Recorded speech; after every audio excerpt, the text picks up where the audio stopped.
폭락을 했다 반등하기도 하면서 출렁였었는데요. 정부의 오락가락 대책 때문이었습니다. 박상기 법무부 장관이 가상화폐 거래소 폐쇄까지 거론을 하면서 투자자들의 거센 반발이 있었고, 그러자 청와대는 확정된 것은 아니다면서 또 진화에 나섰는데요. 이 문제 더불어민주당 박영선 의원과 함께 얘기 나눠보겠습니다. 의원님 안녕하세요. 네, 안녕하십니까. 예. 날씨가 많이 춥네요, 오늘. 네, 고맙습니다. 추운데 아침 네. 일찍부터. 자, 어제 SNS에 의원님께서는 그 가상화폐 거래소 폐쇄 이것만이 답일까라면서 빈대 잡자고 초과상관 태우는 격 이렇게 말씀하셨어요. 뭐 짐작은 갑니다만 빈대는 뭐고 초과상관은 또 뭘 말씀하신 걸까요? 빈대는 불법이라는 단어가 붙은 투기성 자금을 이야기하는 것이고요. 네. 초과상관은 4차 산업혁명의 핵심 기술이라고 불리울 수 있는 블록체인을 의미하는 뜻으로 제가 그렇게 썼습니다. 아, 네. 네네. 그러니까 이 지금 현상은 뭐 이렇게 이해를 하실 수도 있을 것 같습니다. 제가 경제부 기자, 경제부장을 거치면서 대한민국의 어떤 경제의 흐름을 쭉 이제 봐왔는데, 예. 80년대의 주식 광풍, 그리고 2000년대 초반에 닷컴 광풍, 이제 이런 것을 거치면서 오지 않았습니까? 네. 근데 지금 이제 2020년이 돼가는 이 시점에서는 어떻게 보면 암호화폐에 대한 어떤 이런 그 광풍이 지금 불고 있는 것이죠. 네. 네. 네. 예. 그런 어떤 경제 전문가로서의 입장을 좀 말씀을 하셨는데, 사실 이 법무부가 주무부처로 되면서부터 가상화폐가 규제의 일변도로 가는 게 아니라는 우려는 이미 나왔었거든요. 네. 아니나 다를까 잠깐 초두에 말씀드린 것처럼 법무부 장관은 그래서 폐쇄까지 거론을 했고, 거기에 대해서도 사실 최종국 금융위원장이 이것도 조율될 발언이라고 했었어요. 그런데 예. 청와대는 최종안이 아니다. 이 국민들은 혼란스럽거든요. 혹시 정부 입장이 정확히 뭔지 알아보셨나요? 저는 청와대가 이게 확정된 것이 아니다라는 그런 그 스탠스를 취한 거는 잘한 일이라고 생각합니다. 네. 왜냐하면 이런 어떤 그 경제와 이 경제를 규율하는 법과의 어떤 균형점을 찾는 것, 이것이 굉장히 중요하지 않습니까? 네. 그래서 이거를 경제 쪽에다가 무게를 둘 것이냐, 아니면 어떤 규제나 뭐 이런 그 범죄 행위 쪽에다가 무게를 둘 것이냐에 이제 이런 관점이 있을 수 있는데요. 네. 어제 법무부 장관의 발언은 규제나 이런 어떤 이것을 범죄 행위로 보고 도박으로 보고 하는 그런 쪽에 너무 방점이 찍혔던 것이죠. 네. 그리고 최종국 금융위원장이 여기에 덩달아 같이 이제 이게 조율된 것이다라고 발언을 할 수밖에 없는 이유는, 지금 예를 들면 우리나라가 증권이 코스피에서 코스닥이라는 것이 만들어졌잖아요. 네.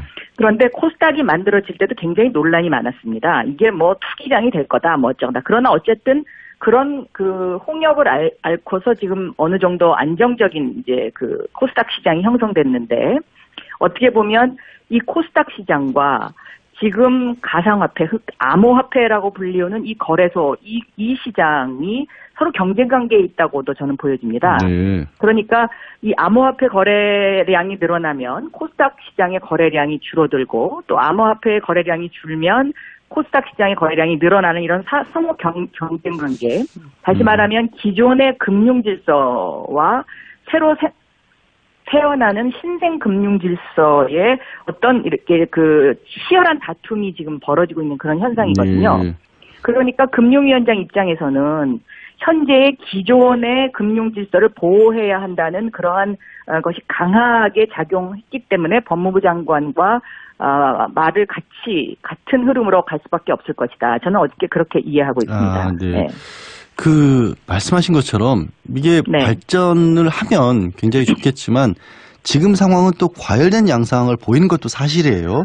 그래서 그렇습니다. 이제 네. 법무부 장관은 이거를 도박이나 투기 같은 양상이라고 보고 있고, 지적하신 것처럼 금융위원장 입장에서는 현재의 금융 질서를 지키는 쪽이기 때문에 법무부 장관과 동조를 했던 건데, 그랬을까요? 지금 투자자들은 굉장히 반발을 하고 있지 않습니까? 그렇죠. 이 사이에서 네. 적정 수준을 찾아야 될 텐데 너무 규제 일본도로 하면서, 그래서 금융위원장, 금융감독원장 해임까지 해야 된다, 이런 얘기도 나왔는데 뭐 어떻게 이걸 풀어나가야 될까요? 거래소 폐쇄까지 들고 나온 거는 저는 좀 더 너무 많이 나갔다고 생각합니다. 그러니까 이 투기 광풍 이것을 잠재우는 것은 분명히 해야 합니다. 네. 지금 현재 김치 프리미엄이라는 말이 있을 정도로 뭔가 여기에 투기성 자금이 많이 들어와 있는 것은 맞습니다. 그런데 그렇다고 해서 거래소를 폐쇄하고 싹을 잘라버리는가? 이거는 아니라고 보는 것이죠. 그러니까 4차 산업혁명의 핵심 기술이라고 하는 이 블록체인이라는 것이 크게 예를 들면 위조 지폐를 만들 수 없는 그 위조를 할 수 없는 어떤 그런 장점, 또 이런 서로 간의 어떤 그 해킹과 관련해서 굉장히 안전성이 있다는 것, 그리고 소비자와 이것을 만든 사람이 직거래를 함으로 인해서 경비 절감을 한다는 이런 장점들을 갖고 있는 기술이기 때문에 저는 이 기술의 확산을 물리적으로 막을 수는 없을 것이다라고 보고 있는 것입니다. 그래서 물리적으로 이것을 막을 수 없다는 그런 어떤 관점에서 봤을 때는 거래소 폐쇄 이것은 좀 너무 지나치게 나간 것이고요. 차라리 그 어떤 거래소를 정부의 인증 과정을 거쳐서 거래소를 운영하게끔 한다든가 아니면 여기에 과세를 하면서 투기 자금과 또 그렇지 않은 자금의 어떤 그것을 구별하는 어떤 그런 방법을 찾는 것. 이것이 더 현명한 대책이다. 저는 그렇게 생각하는 거죠. 지금 의원님께서도 물리적으로 막을 수 없다라고 지적을 하신 것처럼 가상화폐를 거래소를 설령 폐쇄를 하더라도 이게 해외에 나가서 투자하면 되는 거 아니냐라는 얘기가 그렇습니다. 바로 나오더라고요. 지금 그렇습니다. 그거 자금이 만약에 해외로 유출이 된다면 어느 정도나 자금 유출 규모가 될까요? 그것을 뭐 지금 어느 정도다라고 말씀드리는 것은 지금은 조금 이른 감이 있는데요. 현재 거래량을 보면은 대충 짐작이 갈 것 같습니다. 예를 들면 지금 현재 그 암호화폐를 대량으로 거래하는 것이 한 4군데 정도 있지 않습니까? 그런데 이 4군데가 거래량이 많을 때는 하루에 한 거래소에서 2조에서 3조 정도까지 거래가 되니까요. 이것을 합치면 한 15조 정도, 그리고 여기에 투자하는 사람들이 한 300만 정도 된다고 지금 이제 집계가 되고 있어요. 그러면 이것을 물리적으로 어떻게 정부가 여기에 뭔가 이것을 뭐 철퇴를 가한다? 이거는 저는 굉장히 불가능한 일이다. 그래서 정부 차원에 좀 굉장히 진중한 검토가 있어야 되지 않나. 저는 그렇게 생각하고요. 애초에 할 수 없는 일을 지금 시도한 것이다. 이렇게 보시는 거겠네요. 할 수 없는 일이다라고 표현하는 건 정확하지 않은 것 같습니다. 할 수는 있죠. 거래소를 폐쇄해버리면 되는 거니까요. 그렇지만 그 방법이 옳지 않다는 것이죠. 그 방법이 옳지 않고 그것을 폐쇄를 한다. 만약에 폐쇄가 됐다. 그러면 또 다른 해외로 나갔다가 해외에서 다시 다른 방법이 생길 수밖에 없거든요. 지금 이 암호화폐라는 것이 그 국경이 없는 것이기 때문에요. 그래서 저는 차라리 이 퍼블릭 블록체인을 갖다가 정부가 이것을 인증해주는 시스템으로 가는 이것이 더 맞다라는 저는 그렇게 생각합니다. 정부 인증하는 쪽으로 가는 게 차라리 낫다. 그러면 왜냐하면 미국 같은 경우에는 지금 그 국민연금이라든가 뭐 이런 그 연금 지급을 이렇게 암호화폐로 하는 것을 지금 굉장히 연구하고 추진하고 있고 또 일본에서도 지금 이것을 화폐로 인정할 수 있는 가능성이 상당히 지금 높아지고 있습니다. 그런 상황이기 때문에 이것의 지나친 규제는 사춘기 때에 그 부모가 매를 들고 달라든다고 해서 그 아이가 반발심이 더 생기지 그걸로 인해서 그 아이의 어떤 그것을 잘못을 잡기가 힘들지 않습니까? 차라리 매를 드는 것보다는 아이하고 대화하는 게 훨씬 더 아이의 성장을 돕는 것처럼 저는 지금 우리 이 법무부의 시각을 조금 바꿔야 되겠다. 그리고 2000년대 초에 닷컴 열풍이 불었을 때에 정부가 그것을 양성화했던 그런 방향으로 나가는 게 맞다라고 저는 보고 있습니다. 알겠습니다. 그러면 이제 국가가 관리를 해가서 공적인 범위 내에서 투자가 이루어질 수 있도록 그렇게 하는 게 맞다는 쪽으로 정리를 해야겠네요. 알겠습니다. 오늘 말씀 여기까지 듣겠습니다. 네, 감사합니다. 지금까지 더불어민주당 박영선 의원이었습니다. 폭락을 했다 반등하기도 하면서 출렁였었는데요. 정부의 오락가락 대책 때문이었습니다. 박상기 법무부 장관이 가상화폐 거래소 폐쇄까지 거론을 하면서 투자자들의 거센 반발이 있었고, 그러자 청와대는 확정된 것은 아니다면서 또 진화에 나섰는데요. 이 문제 더불어민주당 박영선 의원과 함께 얘기 나눠보겠습니다. 의원님 안녕하세요. 네, 안녕하십니까. 예. 날씨가 많이 춥네요, 오늘. 네, 고맙습니다. 추운데 아침 네. 일찍부터. 자, 어제 SNS에 의원님께서는 그 가상화폐 거래소 폐쇄 이것만이 답일까라면서 빈대 잡자고 초가상간 태우는 격 이렇게 말씀하셨어요. 뭐 짐작은 갑니다만 빈대는 뭐고 초가상간은 또 뭘 말씀하신 걸까요? 빈대는 불법이라는 단어가 붙은 투기성 자금을 이야기하는 것이고요. 네. 초과삼가는 4차 산업혁명의 핵심 기술이라고 불리울 수 있는 블록체인을 의미하는 뜻으로 제가 그렇게 썼습니다. 아, 네. 네네. 그러니까 이 지금 현상은 뭐 이렇게 이해를 하실 수도 있을 것 같습니다. 제가 경제부 기자, 경제부장을 거치면서 대한민국의 어떤 경제의 흐름을 쭉 이제 봐왔는데 예. 80년대의 주식 광풍 그리고 2000년대 초반에 닷컴 광풍 이제 이런 것을 거치면서 오지 않았습니까? 네. 근데 지금 이제 2020년이 돼가는 이 시점에서는 어떻게 보면 암호화폐에 대한 어떤 이런 그 광풍이 지금 불고 어느 정도 안정적인 이제 그 코스닥 시장이 형성됐는데 어떻게 보면 이 코스닥 시장과 지금 가상화폐, 암호화폐라고 불리우는 이 거래소, 이 시장이 서로 경쟁 관계에 있다고도 저는 보여집니다. 네. 그러니까 이 암호화폐 거래량이 늘어나면 코스닥 시장의 거래량이 줄어들고 또 암호화폐의 거래량이 줄면 코스닥 시장의 거래량이 늘어나는 이런 상호 경쟁 관계. 다시 말하면 기존의 금융 질서와 새로 태어나는 신생 금융 질서의 어떤 이렇게 그 치열한 다툼이 지금 벌어지고 있는 그런 현상이거든요. 네.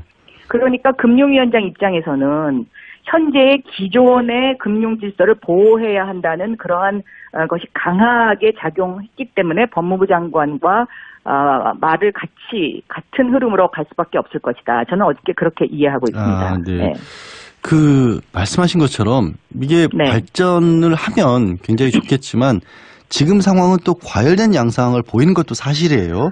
그래서 그렇습니다. 이제 네. 법무부 장관은 이거를 도박이나 투기 같은 양상이라고 보고 있고 지적하신 것처럼 금융위원장 입장에서는 현재의 금융 질서를 지키는 쪽이기 때문에 법무부 장관과 동조를 했던 건데 그래서일까요? 지금 투자자들은 굉장히 반발을 하고 있지 않습니까? 그렇죠. 이 사이에서 네. 적정 수준을 찾아야 될 텐데 너무 규제 일본도로 하면서 그래서 금융위원장, 금융감독원장 해임까지 해야 된다 이런 얘기도 나왔는데 뭐 어떻게 이걸 풀어나가야 될까요? 거래소 폐쇄까지 들고 나온 거는 저는 좀 더 너무 많이 나갔다고 생각합니다. 자금이 만약에 해외로 유출이 된다면 어느 정도나 그러니까 자금 유출 규모가 될까요? 그것을 뭐 지금 어느 정도다라고 말씀드리는 것은 지금은 조금 이른 감이 있는데요. 네네. 현재 거래량을 보면은 대충 짐작이 갈 것 같습니다. 예를 들면 지금 현재 그 암호화폐를 대량으로 거래하는 곳이 한 4군데 정도 있지 않습니까? 네. 그런데 이 4군데가 거래량이 많을 때는 하루에 한 거래소에서 2조에서 3조 정도까지 거래가 되니까요. 네. 이것을 합치면 한 15조 정도, 그리고 여기에 투자하는 사람들이 한 300만 정도 된다고 지금 이제 집계가 되고 있어요. 예. 그러면 이것을 물리적으로 어떻게 정부가 여기에 뭔가 이것을 뭐 철퇴를 가한다? 이거는 저는 굉장히 불가능한 일이다. 그래서 정부 차원에 좀 굉장히 진중한 검토가 있어야 되지 않나. 저는 그렇게 생각하고요. 예, 애초에 할 수 없는 일을 지금 시도한 것이다. 이렇게 보시는 거겠네요. 할 수 없는 일이다라고 표현하는 건 정확하지 않은 것 같습니다. 할 수는 있죠. 거래소를 폐쇄해버리면 되는 거니까요. 네. 그렇지만 그 방법이 옳지 않다는 것이죠. 네, 그 방법이 옳지 않고 그것을 폐쇄를 한다. 만약에 폐쇄가 됐다. 그러면 또 다른 해외로 나갔다가 해외에서 다시 다른 방법이 생길 수밖에 없거든요. 지금 이 암호화폐라는 것이 그 국경이 없는 것이기 때문에요. 네. 그래서 저는 차라리 이 퍼블릭 블록체인을 갖다가 정부가 이것을 인증해주는 시스템으로 가는 것이 있는 것이죠. 네. 네. 네. 예. 그런 어떤 경제 전문가로서의 입장을 좀 말씀을 하셨는데 사실 이 법무부가 주무부처로 되면서부터 가상화폐가 규제 일변도로 가는 게 아니라는 우려는 이미 나왔었거든요. 네. 아니나 다를까 잠깐 초두에 말씀드린 것처럼 법무부 장관은 거래소 폐쇄까지 거론을 했고 거기에 대해서도 사실 최종국 금융위원장이 이것도 조율된 발언이라고 했었어요. 그런데 예. 청와대는 최종안이 아니다. 이 국민들은 혼란스럽거든요. 혹시 정부 입장이 정확히 뭔지 알아보셨나요? 저는 청와대가 이게 확정된 것이 아니다라는 그런 그 스탠스를 취한 거는 잘한 일이라고 생각합니다. 네. 왜냐하면 이런 어떤 그 경제와 이 경제를 주율하는 법과의 어떤 균형점을 찾는 것, 이것이 굉장히 중요하지 않습니까? 네. 그래서 이거를 경제 쪽에다가 무게를 둘 것이냐, 아니면 어떤 규제나 뭐 이런 그 범죄 행위 쪽에다가 무게를 둘 것이냐에 이제 이런 관점이 있을 수 있는데요. 네. 어제 법무부 장관의 발언은 규제나 이런 어떤 이것을 범죄 행위로 보고 도박으로 보고 하는 그런 쪽에 너무 방점이 찍혔던 것이죠. 네. 그리고 최종국 금융위원장이 여기에 덩달아 같이 이제 이게 조율된 것이다라고 발언을 할 수밖에 없는 이유는 지금 예를 들면 우리나라가 증권이 코스피에서 코스닥이라는 것이 만들어졌잖아요. 네. 그런데 코스닥이 만들어질 때도 굉장히 논란이 많았습니다. 이게 뭐 투기장이 될 거다, 뭐 어쩌다. 그러나 어쨌든 그런 그 홍역을 앓고서 지금 이 투기 광풍 이것을 잠재우는 것은 분명히 해야 합니다. 네. 지금 현재 김치 프리미엄이라는 말이 있을 정도로 뭔가 이 여기에 투기성 자금이 많이 들어와 있는 것은 맞습니다. 그런데 그렇다고 해서 거래소를 폐쇄하고 싹을 잘라버리는가? 이거는 아니라고 보는 것이죠. 그러니까 4차 산업혁명의 핵심 기술이라고 하는 이 블록체인이라는 것이 크게 예를 들면 위조 지폐를 만들 수 없는 그 위조를 할 수 없는 어떤 그런 장점, 예. 또 이런 서로 간의 어떤 그 해킹과 관련해서 굉장히 안전성이 있다는 것, 그리고 소비자와 이것을 만든 사람이 직거래를 함으로 인해서 경비 절감을 한다는 이런 장점들을 갖고 있는 기술이기 때문에 네. 저는 이 기술의 확산을 물리적으로 막을 수는 없을 것이다라고 보고 있는 것입니다. 네. 그래서 지금, 네. 물리적으로 이것을 막을 수 없다는 그런 어떤 관점에서 봤을 때는 거래소 폐쇄 이것은 좀 너무 지나치게 나간 것이고요. 예. 차라리 그 어떤 거래소를 정부의 인증 과정을 거쳐서 거래소를 운영하게끔 한다든가 아니면 여기에 과세를 하면서 투기 자금과 또 그렇지 않은 자금의 어떤 그것을 구별하는 어떤 그런 방법을 찾는 것. 네. 이것이 더 현명한 대책이다. 저는 그렇게 생각하는 거죠. 네. 네. 지금 의원님께서도 물리적으로 막을 수 없다라고 지적을 하신 것처럼 네. 가상화폐를 거래소를 설령 폐쇄를 하더라도 이게 예. 해외에 나가서 투자하면 되는 거 아니냐라는 얘기가 그렇습니다. 바로 나오더라고요. 예. 지금 그렇습니다. 그거